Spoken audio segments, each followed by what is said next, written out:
TV47 Weekend Edition with me, Hibak Said. We will be telling you what exactly has been hitting the headlines here in the country, and then later on, we will give you a message from the president. But first, let's take a look at the highlights. Tonight, to celebrate the joyous occasion of the birth of Jesus Christ, may we reach out to our brothers and our sisters in need. President William Ruto urges Kenyans to remember the less fortunate this festive season. People should not be afraid of a referendum. They shouldn't at all. But I think that our friends on the other side are so scared of the word referendum. Also tonight, Kalonzo hints on a referendum should Parliament fail to agree on interim implementation of the National Dialogue Report. And Archbishop Philip Anyolo bars Nairobi Catholic priests from blessing same-sex couples, saying any such activity would be scandalous to the faith. Welcome once again. My name is Hibak Said. On the sign language interpretation tonight is Rhoda Nyamai. To start us off, the President, William Ruto, and First Lady, Rachel Ruto, have shared a message of hope for Christmas with the Kenyan people. The head of state said that the festive season is an opportunity for families and communities to come together to celebrate the birth of Jesus Christ. He has urged Kenyans to express their generosity by reaching out to fellow countrymen and women in need as Kenya joins the global community in observing Christmas on Monday.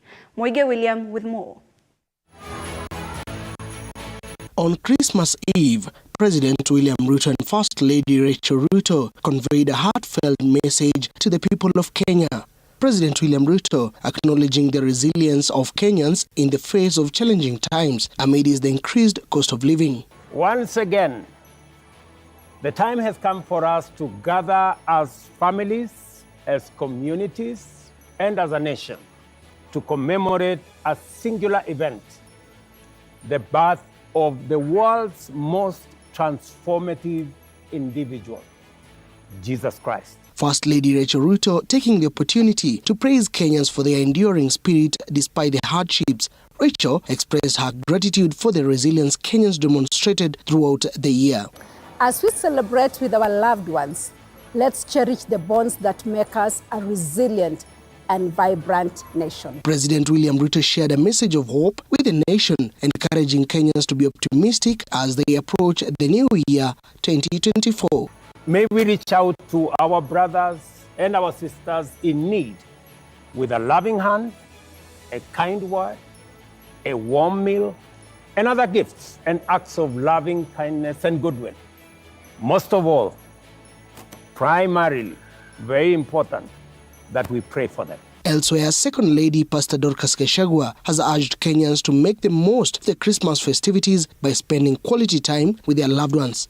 Pastor Dorcas emphasized on the importance of seizing the opportunity presented by the holiday season to strengthen connections with family and friends. And I pray that this Christmas, you will not only be celebrating with yourself, whatever you have, you share. For God gave the very best he had to share with the world. I pray that you will be able to remember your parents. Moige William, TV47.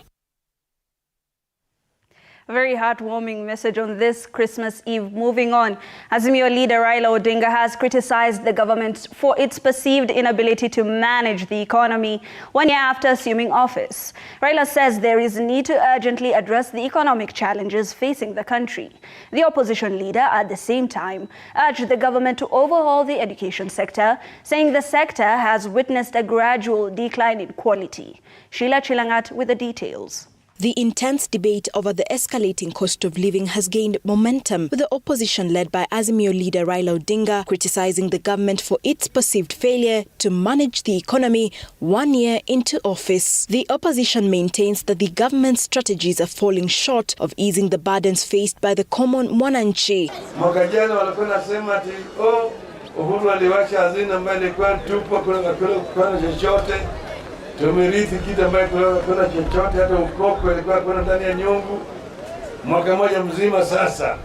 Kitu gani mawazoea kupika ugali mpya? Ni kitu gani? Their primary focus remains reducing the tax burden, which they argue is an immediate solution to elevate the cost of living. Wanapandisha tu ushuru.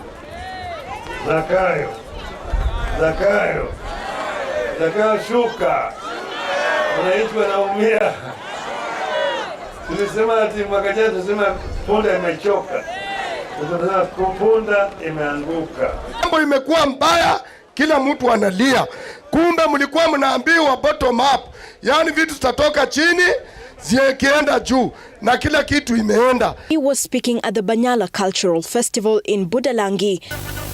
Speaking earlier in Ugenya, Siaya County, during a funeral service, Odinga criticized the government for the challenges witnessed in the education sector. Employ teachers properly, permanent and pensionable, not on contract. Put proper money in education. And then you also underpay the teachers and overtaxing them. This itself has got consequences in terms of lowering the standards of education in our country. So we need to put more money in education. At the event, Ugenya MP David Ochieng was forced to flee as chaos rocked a funeral service. Make sure that you don't misbehave. Manners make it man. Several people were injured and property destroyed during the skirmishes that were preceded by a shouting match between supporters of the Orange Democratic Movement and those of the area MP. Sheila Chelangat for TV 47. Thank you, Sheila Chilangat. Now, the number of road fatalities has risen to 10 in the last 48 hours after 2 more deaths were reported today. And as Elizabeth Atieno now reports, the National Transport and Safety Authority says more than 4,000 fatalities have been reported this year. However, the number of deaths have slightly declined compared to 2022. This wreckage marks the aftermath of a collision involving a lorry and a bus in Taru area of Kwale County. The bus, en route from Nairobi to Mombasa, had its journey abruptly halted in a Sunday morning accident. Confirming the incident, Lydia Mambo, the Samburu Sub-County Police Commander, said that 1 person died on the spot, while 18 others continue to receive treatment at Samburu Sub-County Hospital. According to the police, the truck driver's failure to stay in his lane caused the accident. The accident caused a traffic snarl-up on the busy highway as police and rescue teams cleared the scene. In a separate incident, a police inspector from Kayenga Police Station, Alexander Leshan, lost his life in a road accident along the Kisumu-Kakamega Road. The accident occurred when his vehicle collided with an oncoming car. Inspector Leshan's colleagues, Inspector Bob Odhiambo and Police Constable Peter Ekai, sustained minor injuries. The vehicles were towed to the Kakamega Police Station as investigations into the accident commence. Today's accidents come just a day after 8 people died and scores were injured in 3 separate road accidents in Turkana, Trans Nzoia and Bomet counties. According to the National Transport and Safety Authority, NTSA, as of the 20th of December 2023, the country has witnessed a total of 4,139 fatalities, showing an 8.4% reduction compared to the 4,517 fatalities recorded by the same date in 2022. Pedestrians lead in the number of fatalities in 2023, totaling to 1,506 as opposed to 1,620 reported in 2022, followed by motorcyclists at 1,096 in 2023 compared to 1,209 in 2022. Elizabeth Atieno, TV 47. Quite devastating. Now, the Catholic Archbishop of Nairobi, Reverend Philip Anyolo, has warned Catholic priests in Nairobi against blessing the union of same-sex couples, stating that such an action would be scandalous to the faith. In a communication addressed to all Catholic churches under the Archdiocese of Nairobi, Anyolo made it clear that the pronouncement contradicts the word of God. While Pope Francis had directed the Catholic Church to bless same-sex couples, Anyolo emphasized that the Church still views same-sex relationships as sinful and would not formally recognize same-sex marriage. Kisewa Emery with the details. Nairobi Metropolitan Archbishop Philip Anyolo has cautioned Catholic priests against conducting blessings for same-sex couples as the church disapproves of homosexual unions. The Archbishop's stance is in contrast to the Pope's more controversial position on the matter. Anyolo argues that if priests were to bless such unions in Catholic churches, it might be perceived as granting permission to engage in these relationships, potentially normalizing them. The statement signed by Archbishop Anyolo further goes on to read that the declaration states and correctly affirms the traditional Catholic doctrine on marriage and family, including the disapproval of the Catholic Church of homosexual unions. This declaration confirms and reiterates the perennial teaching of the Church that marriage is to be affirmed as an exclusive, stable, and dissoluble union of a man and a woman, naturally open to the generation of children, and that the Church does not have the power to impart blessings on unions of persons of the same sex. The teaching of the Church on marriage is not only rooted in scripture and tradition, but also on natural law, written into the hearts of every human being. Homosexual unions are against reason, against nature, and against African cultural tradition. The Word of God also strongly condemns such unions. The African cultural traditions equally detest it, as it is against transmission of life. It further goes on to state that the concept of blessing means approval, permission, or even commission for a certain type of action and mission. Just as from a liturgical point of view, a blessing requires that what is blessed be conformed to God's will. So too, even blessing outside of the liturgical rite requires whatever is blessed conforms to God's will. This is also because the concept of blessing is perceived by many as permission, especially as permission to sin, and also as normalizing this form of lifestyle. Thus, the notion of blessing same-sex couples or irregular unions can be perceived as legalizing these relationships, which the Church has no authority to do in faithfulness to the gospel and the institution of marriage. C.S. Moses Kuria seconded Bishop Anyolo's message on the social media site X, saying that the decision by Archbishop Anyolo on blessing the same-sex couples is the position of all of us from the Roman Catholic Church in Kenya. We will never accept same-sex couples in the Kenyan Church. Kisewa Emery, TV47. Thank you, Emory. The Police and Matatu Owners Association have issued a stern warning to rogue drivers this festive season. Police and Matatu Owners Association say are advising against driving under the influence of alcohol, overspeeding, engaging in dangerous overtaking maneuvers, and exceeding recommended driving hours, as these factors are identified as major contributors to accidents. A joint commitment, the stakeholders pledged to collaborate closely with traffic police officers to address and curb the actions of rogue drivers. This initiative aims to ensure smooth traffic flow on roads, emphasizing the collective responsibility to prevent loss of life. Key points of emphasis include holding meetings between traffic officers and Matatu stakeholders, urging strict adherence to traffic rules by all road users, increasing patrols along major highways, and cautioning motorists against violating traffic regulations.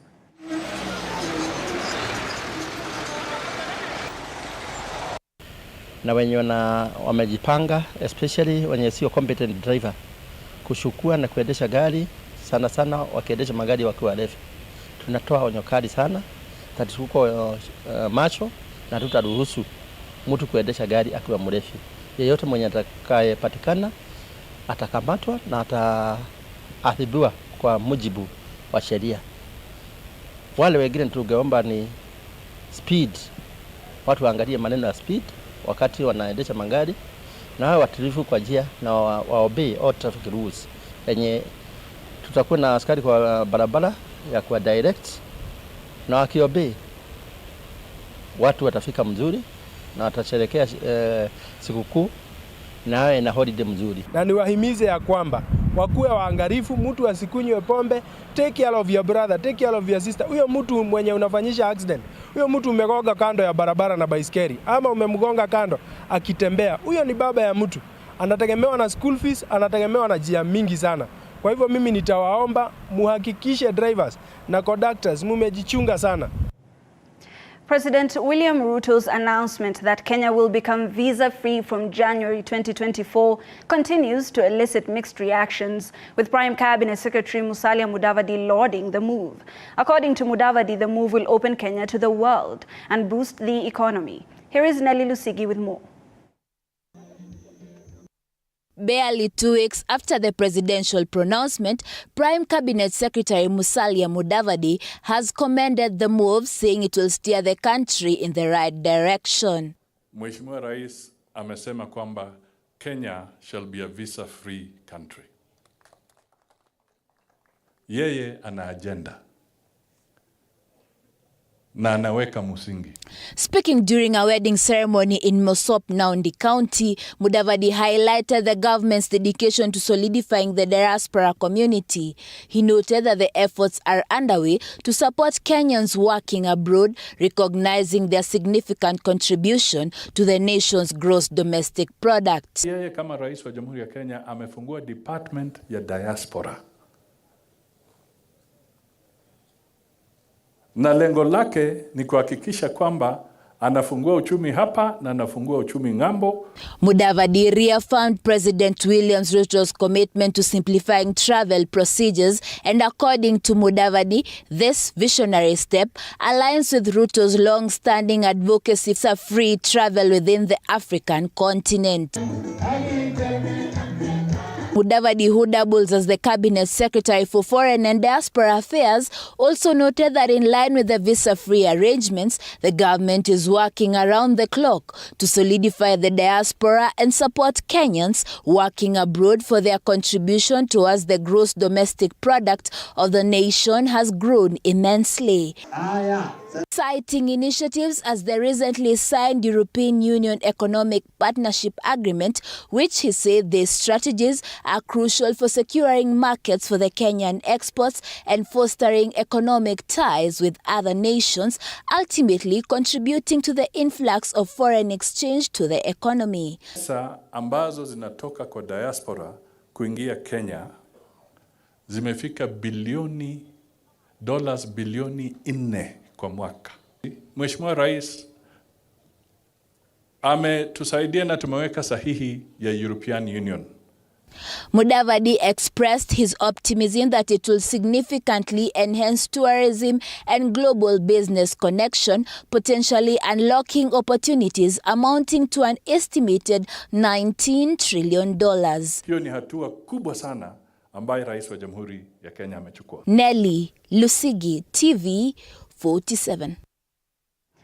Thank you, Nelly. Kiharu MP Ndindi Nyoro has scoffed at the Jubilee Party members over claims that they will propose an impeachment motion against President William Ruto in the National Assembly, dismissing it as baseless and without substance. Ndindi has criticized former President Uhuru Kenyatta for what he said is undermining government activities, saying President William Ruto must be given the chance to lead Kenya's transformation. Concerns have been voiced by a section of Jubilee Party members regarding President Ruto's leadership capabilities. Linda Alela with the details. And for 10 years, Uhuru remained loyal and faithful to the Constitution. He never attempted to amend it through the back door. Na ukileta pale bunge, hiyo chama ya kitambo hiyo, mnaielewa. Hiyo chama, hata pale bunge, hata yule alikuwa kinara wao amehama. Sasa wanaleta impeachment, watailetea wapi? Accusations have emerged from the Jubilee Party alleging that the government is attempting to undermine the will of the people by pushing for constitutional amendments. Jubilee Party Secretary General Jeremiah Kioni has voiced his concerns, saying that the current administration is seeking to amend the constitution that warrants a referendum through Parliament. Amendments that requires a referendum, they want to introduce them through Parliament. Why we need a strong Jubilee is because we need a strong voice to say no to mutilation of our Constitution. Speaking in Embu during the election of party grassroots leaders, Kioni declared the opposition's unwavering commitment to opposing what he deems dictatorial actions, while also casting doubt on President Ruto's ability to lead the nation. How do you explain the kind of lying that he is doing? Mpaka watoto wa nursery school wanamjua ya kwamba Ruto is a liar. He lies all the time. In response to these allegations, Kiharu Member of Parliament Ndindi Nyoro and other Kenya Kwanza members of Parliament, while speaking at a church service in Bunjeru Nika in Runyenjes, dismissed the Jubilee Party's statement regarding a potential impeachment motion against President William Ruto. Na wale wanasema wanakona impeachment ati ya rais wetu, pia tunawaambia ni haki yao. Kwanza niliona wa ile chama ilikuwa ya red. Nyoro appealed to the public to exercise patience, urging them to allow the Kenya Kwanza government the opportunity to deliver on its promises. Na wauliza, hii sarakasi yote sio mzuri. Wote tuombee nchi yetu, tuombee rais wetu, because I know for sure and I can promise Kenyans, kwa ile mikakati yote tumeweka, Kenya is going to be an economic giant. Pesa yote ilikuwa imeporwa. Tunajua Uhuru pamoja na serikali yake walipora bilioni 15. The opposition has maintained that the government can't guarantee Kenyans any development as its officers are on a looting spree. Na kitu tunagojea ifanywe na hawa KK. Nothing. Ni kupora tu. Haya yote yalisemwa, tukaambiwa kwamba mambo yatakuwa yamepandilika na tutapewa pesa. Tutakuwa na pesa mifukoni. Lakini jambo la kushangaza ni kwamba leo hii kila mkulima hako na kilio. Reporting for TV47, I'm Linda Alela.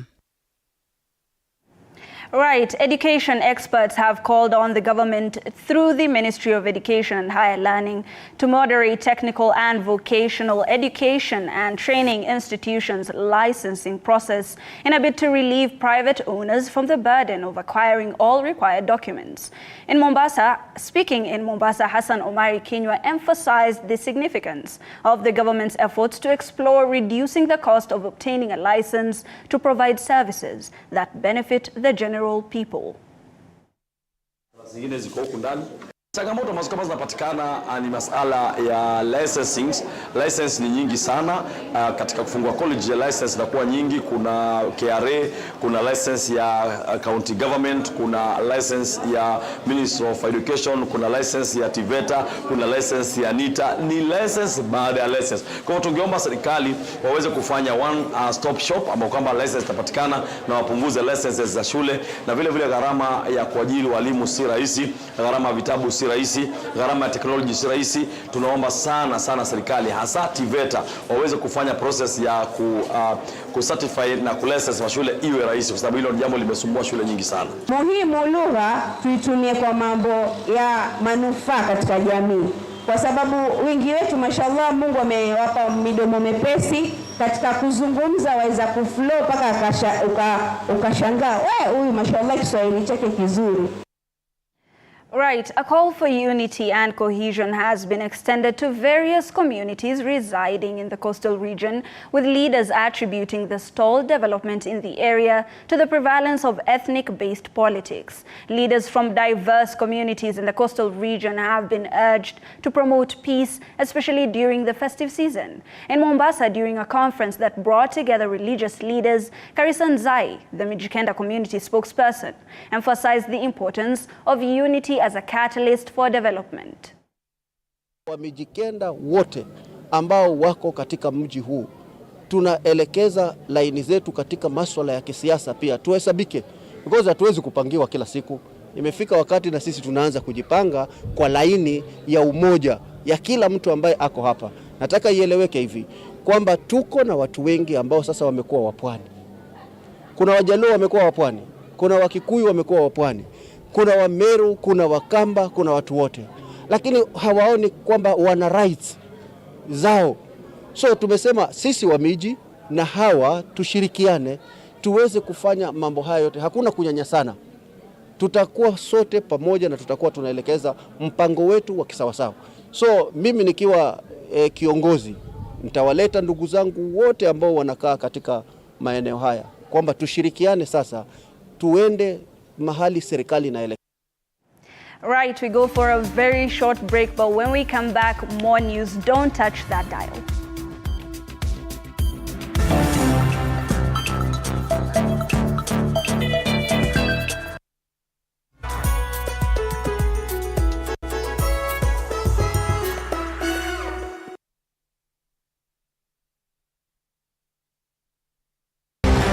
Radio 47 na TV 47 kwa ushirikiano na Cleo Malala Super Cup inakuletea kindumbwendumbwe cha aina yake cha soka. Jiunge nasi ubaini ni timu zipi kutoka kaunti 11, yani Kakamega, Bungoma, Busia, Vihiga, Trans Nzoia, Pokot Magharibi, Elgeyo Marakwet, Kericho, Kisumu, Homa Bay na Kisii zitaibuka kidedea katika mashindano ya mwaka huu ya Cleo Malala Super Cup. Fainali ya mchuano huu itachezwa katika uga wa Mumias Sports Complex Disemba tarehe 26 hadi 30, ambapo mgeni rasmi atakuwa Rais William Ruto. Jiunge na watangazaji wetu wa haiba wa spoti Fred Arocho, Hassan Mwana wa Ali na Lucky Heriano wakikuletea mgaragazano huu live wakiwa Mumias Sports Complex. Njoo uwanjani na usikilize Radio 47 na kutazama TV 47. Cleo Malala Super Cup kwa ushirikiano na Cape Media. Usikose, nyasi zitaumia.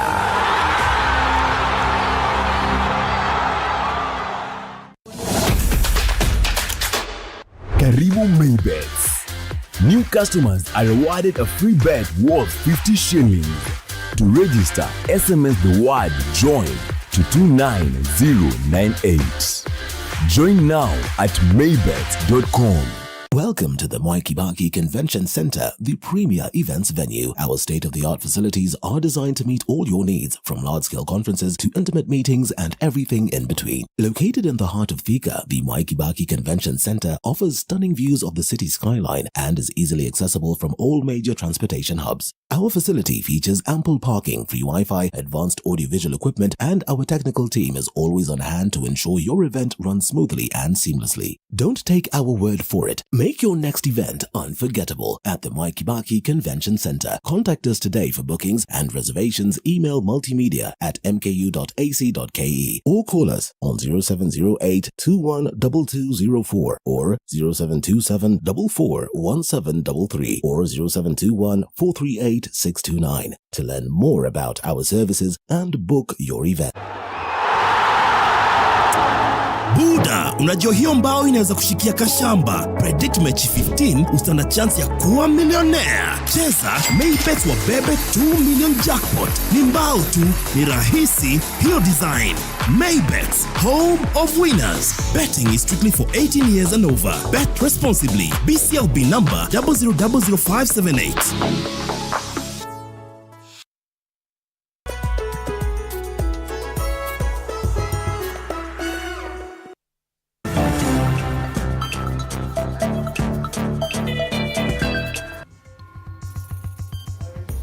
Welcome back. Wiper leader Kalonzo Musyoka now says that the most viable method to establish a significant office for the opposition leader and prime minister is through a referendum. According to Kalonzo, the destiny of Kenyans regarding the NADCO report rests in the hands of the parliament. Speaking during an interview with our political reporter Elizabeth Mutuku, Musyoka maintained that despite evident disagreements among Azimio leaders on the report, Azimio remains intact. And of course, reflecting on the year 2023, I'm Elizabeth Mutuku, and today we speak to Dr. Stephen Kalonzo Musyoka, Wiper leader, on the year, how it has been. It's a simple recap and would like to hear much from him. Leader, thank you so much for the opportunity. I know the year has had its own fair share of challenges, but then how has it been for you? Well, it's been a very challenging year, but we thank God because He's seen us through just a few more days. But it's a year that has seen Kenyans come out to the streets to agitate for their constitutional rights as guaranteed under the Constitution 2010. For example, the right to demonstrate, which is guaranteed under Article 37 of the Constitution. I'm sure Kenyans will remember that during the demonstration period, we were very clear in trying to tell them what are the rights under the law, and a lot of them understood that provided you go out there unarmed, the operative words are unarmed, then you have the right to demonstrate, to picket and do other things. But unfortunately, during those demonstrations, we lost a lot of young people. People will remember what happened in Mlolongo. People will remember what happened in Wote, what happened in Kisii, what happened in Kibra, what happened in Mathare. Unnecessary deaths occasioned by police bullets, live bullets. And the thing that shocks me, Elizabeth, is although some of our partners, particularly the ones from the West, are very strong on the issues of basic human rights, right? None of them came out publicly to challenge the Kenyan government to come out clean on the use of live police bullets against innocent citizens who are just demonstrating a chance to get some extra food on the table. Because the main issue was the cost of living. That continues to be the challenge today. So the year also saw us sit as a National Dialogue Committee, and we tried to deal with the issues. And we made our report, which is now before Houses of Parliament. We hope early in January, maybe by mid-January, both speakers of the National Assembly and the Senate will be able to have special sitting. The high cost of living still remains a challenge. But of course, the high cost of living may not be on the agenda, but the report is there because we agreed as National Dialogue Committee to disagree on the cost of, on the issue of the high cost of living, which was the #1 item as far as Azimio la Umoja One Kenya was concerned. There was so much hope from Kenyans, especially from Azimio, we did our best. Cost of living. We did our best, and Kenya should never lose hope. But when you are dealing with a leadership that does not seem to be sensitive to the suffering of the people, yeah? Did we not hear some of them even tell university young graduates that I cannot promise you anything? We are faced with a situation which is unprecedented without any historical similarity with regard to the management of the country's economy. We have heard that the stock exchange, securities exchange in Nairobi is now the worst performing in Africa. We have had more than 6,000 companies moving businesses out of Kenya to the region. And that means losing jobs. These people came to leadership positions helping Kenyans. They're telling them they were hustlers, they are hustlers, they're going to give hustlers jobs. Instead of giving them jobs, even the little they have, they've been taking away from them. So these are the challenges. But, well, they say they have their mandate, and we're not challenging that mandate anymore. We said, you now go ahead and lead, all right? We will play our role as a very strong opposition. After all, if I heard President William Ruto has been very clear on this, he wants a strong opposition. But let him also demonstrate that he means it. Because there are leaders who say one thing and they mean the opposite. Because if you want a strong opposition, you cannot, by the same breath, go and weaken the same opposition. I know every issue in the NADCO report matters, but then can you say that the NADCO report served its purpose, and especially your committee? We did our best, I can tell you. We were not perfect. The issues are numerous. We, in fact, had extra agenda items like memoranda from the judiciary itself on the need to even maybe hopefully make the number of Supreme Court judges move up from, are they 6 or 7 to 9 or 12 or 11, all right?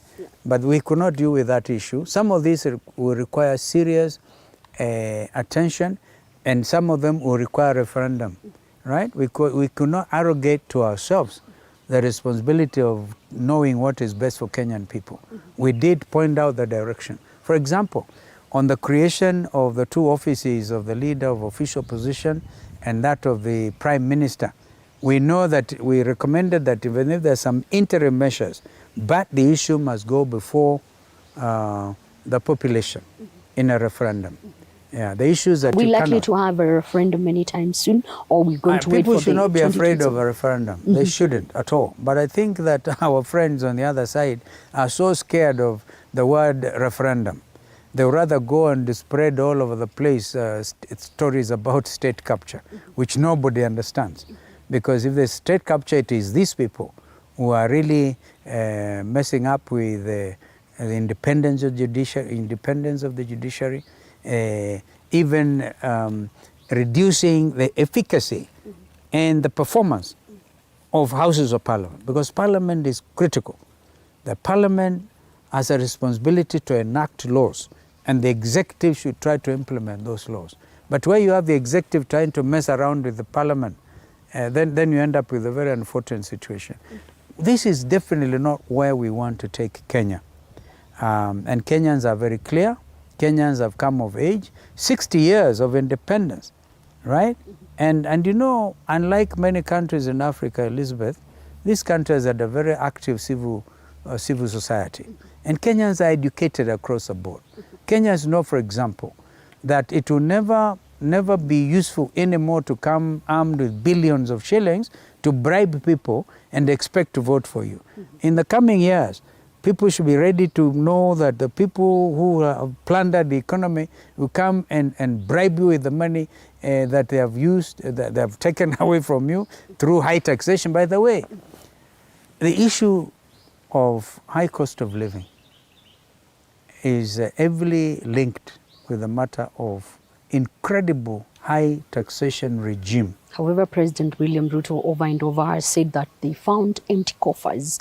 I don't know who can believe that story. Because have we not seen that in a day they are collecting 900 million through e-citizen? A year is gone. A year is gone. Nobody should have any excuse. And there's no evidence of what they're saying, empty coffers. We hear that story. It's a very easy narrative to get away. The other one, you want to confuse Kenyans as state capture. Well, in fact, it is them who are actually now doing exactly that through the example I've just given. So how is Azimio going to help Kenyans through the strong opposition? Azimio will be there for Kenyans, and I want to assure Kenyans, we will do our best as Azimio not to let you down. Yes, and we will stay together. For a start, we propose as Azimio to hang together. It's very important. You say that Azimio will stay together. However, we've seen leaders trading barbs on social media over the NADCO report. Oh, that's expected. In a democracy, again, we cannot all read exactly from the same script. And we read from the same script, different scripts, and we sit and agree, because during the course of those negotiations, as the leader of the team, I made sure that the summit, right from President Uhuru Kenyatta, from Raila Odinga, and the rest of us, were always adequately briefed on the sticking issues. And we would, of course, obtain concurrence. Like on the issue of the cost of living, we are absolutely of the same mind. And we cannot let Kenyans down on that. That means Azimio is intact according to you? Absolutely intact. All right. I know you've turned 70. Happy birthday. Thank you. Thank you, and to you as well. Thank you. Thank you, Your birthday child. And I know very well. Only doing third floor. I know you have a plan. Yeah. Can we say that? I have a plan? You made me sound like Kenya Kwanza. I believe you have your plan, political plan, that is. Yeah. And maybe you can tell Kenyans what we expect from you 2024. And more so, are you going to be on the ballot 2027? I don't know why you rush to this issue of being in the ballot. Before you get onto the ballot, you must make sure there is a credible IEBC. Because there's no point of saying you'll be in the ballot only to end up getting completely messed up. Well, in fact, you have the numbers. All right, and this is what has happened in the last 3 subsequent elections, 2022, 2017, 2013. So we must first of all make sure the institutions and the playing field is level. Then we will make those important announcements and decisions. Decisions, of course, will be followed by announcements. And of course, even before that, consultations. I lead a party called Wiper Democratic Movement, which believes in consultation. This is why Kenyans will agree it's a very highly disciplined political movement. So we intend to continue that way. And within Azumio, the same. Yeah. So you say there will be something for us 2027? Or rather for Kenyans, there will be announcements. And like now, Kenya is already ahead. The thing about like Kenyans, I like about our people, is they can be ahead of the leaders. They're already ahead of the leaders. You hear some of them say the 6th, some others saying hashtag mapema. But what is your take on this? Yeah, they're already ahead, they know. And what is your decision? And you know, God speaks to his people in different ways.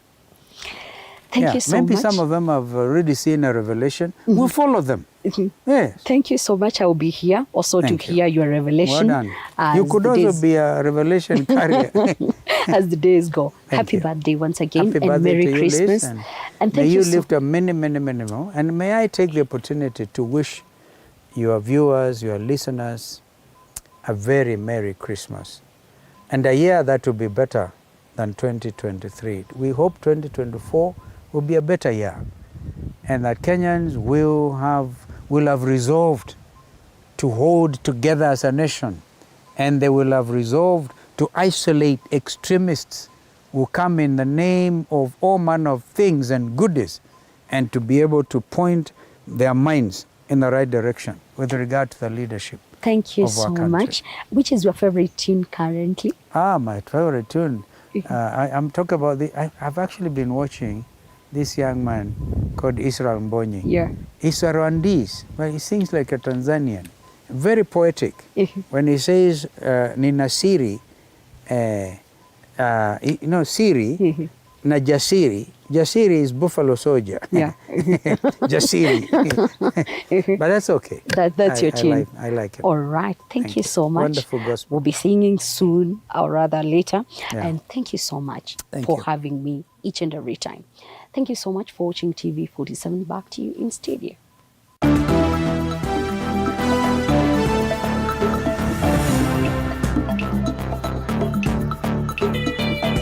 TV47 Sports, brought to you by Kulik Prize and Radio 47. Make your festive gaming experience memorable. Tune in, play, and stand a chance to unwrap delightful surprises all December long with Radio 47 and Kulik Prize.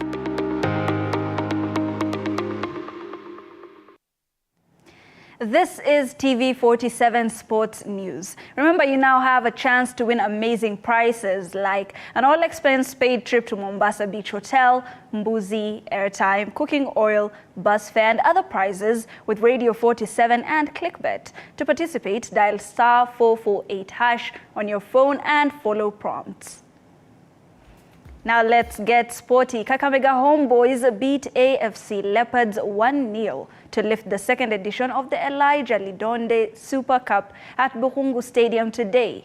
Ingwe finished the match with one man less after Aziz Okaka was sent off for a second bookable offense. Ugandan striker Davis Kasire came off the bench to score the priceless goal in the 79th minute, barely 6 minutes after replacing Moses Shuma. This was Homeboys' second title in the club's history after winning FKF Cup last season. Apart from the trophy, Homeboys pocketed 1 million shillings in prize money, while AFC received 500,000 shillings. Mulembe United clinched the bronze medal after stunning Nzoia Sugar 2-1 in the third place